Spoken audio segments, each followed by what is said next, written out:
Mother ngayon itong simbahang bato na ginawa pa noong 17th century. Wow! For today, for the gala na naman si Mother since nandito pa nga siya sa Mindoro. Pero ito na nga yung mga ilang araw bago siya umuwi. Pero hindi kasi siya normal na gala dahil nga linggo ngayon naisipan nila na sumimba dito sa Tiniguriang Simbahang Bato. Bali located nga yan dito sa Nauhan rin. Tapos grabe rin talaga guys ang history ng simbahan na ito. Chichika ko nga sa inyo guys yung nabasa ko sa Google tungkol sa Simbahang Bato na to. Bali itong simbahan na to located daw to sa Bangkuro, Nauhan. Tapos ito nga po ay ginawa pa ng mga pare noong 17th century. Kung tama nga rin nga ang pagkakabasa ko, ginawa nga daw talaga to ng mga pare na stone walls para nga daw maging pinaka-pamprotekta nila nung mga panahon na yun. Eto na rin nga daw kasi yung naging refuge ng mamamayan nila mula sa mga Moro invaders. Yun nga lang nung 1824 ay na-discoverin nga daw ng mga Moro invaders itong simbahang bato na to. At dahil nga daw in-invade na nila ito at sinunog. Kaya naman ito mga nakikita nyo ngayon, eto nga po ay yung mga remains na lang ng pinakasimbahang bato ito. Talagang nasunog na nga po yung ibang mga structure at etong mga bato-bato na lang talaga yung naiwan. Since syempre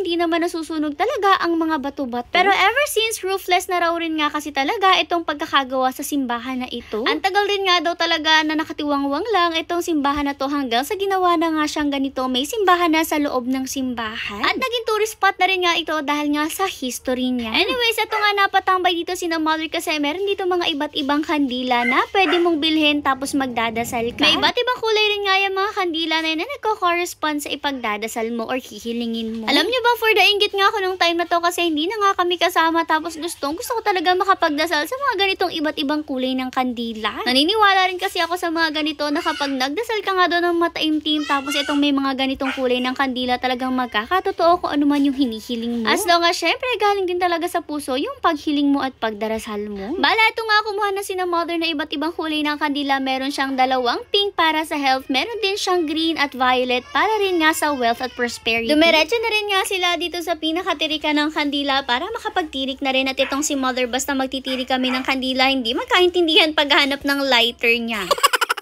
Ganyan talaga siya lagi guys, linggo-linggo to yung magsisimba kami since hindi niya talaga gusto na doon nga suminde sa mga kandila na nadasalan na ng ibang tao. Kaya naman palagi rin siyang may dalang lighter sa bag kahit hindi naman siya naninigarilyo.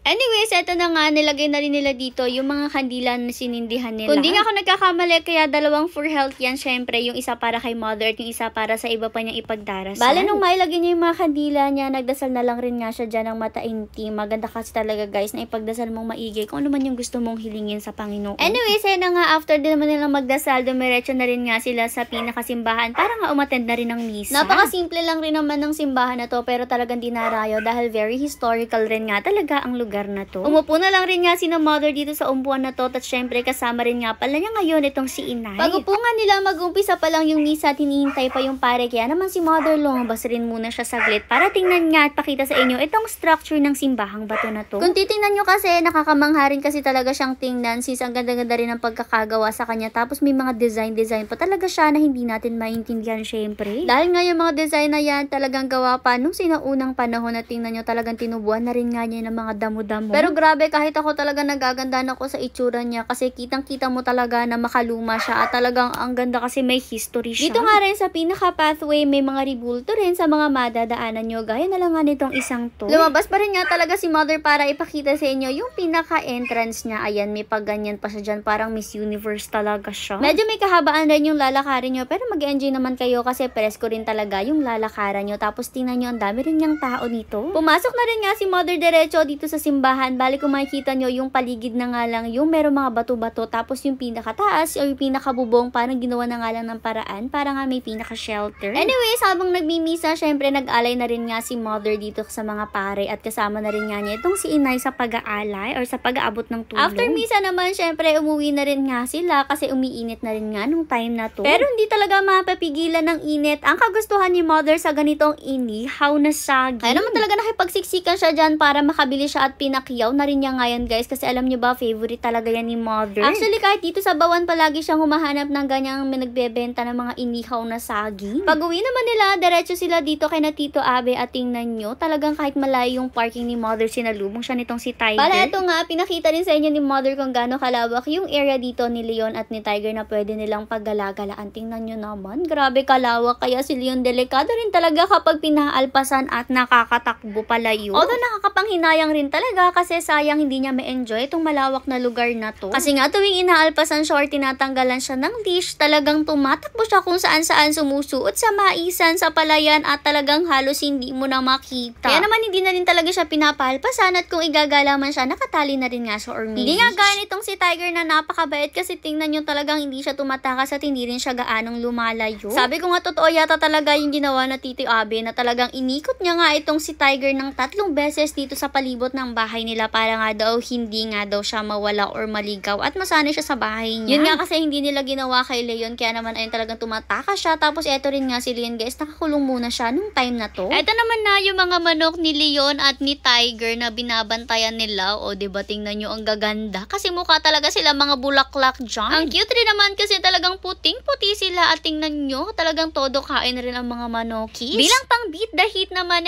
halo rin nga sina mother dito pero guys hindi yan pang benta. Pang sarili nga po yan since dito talaga wala kang basta-basta mabibilhan ng halo-halo since bukid na bukid talaga siya kaya ayan talagang gumagawa sila ng sarili nilang halo-halo para may merienda sila dito. Syempre punong-puno ng sangkap yung halong-halo na yan kasi hindi talaga yung titipidin since sa kanila rin naman talaga yan. O diba nakakaingit sayang wala na kami nung time na to nakapaghalo-halo sa